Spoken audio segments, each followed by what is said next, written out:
si ale shrneme díl předchozí. Došlo k vraždě. K vraždě říkáte. Máme práci. Tady prince z Perzie zabil Kratos.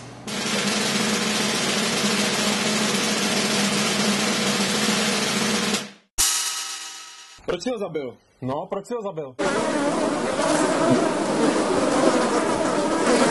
No, co na mě tak koukáš, mluv?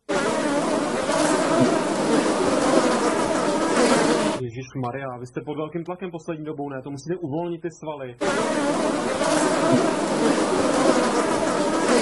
Já jsem ho nezabil. Mário.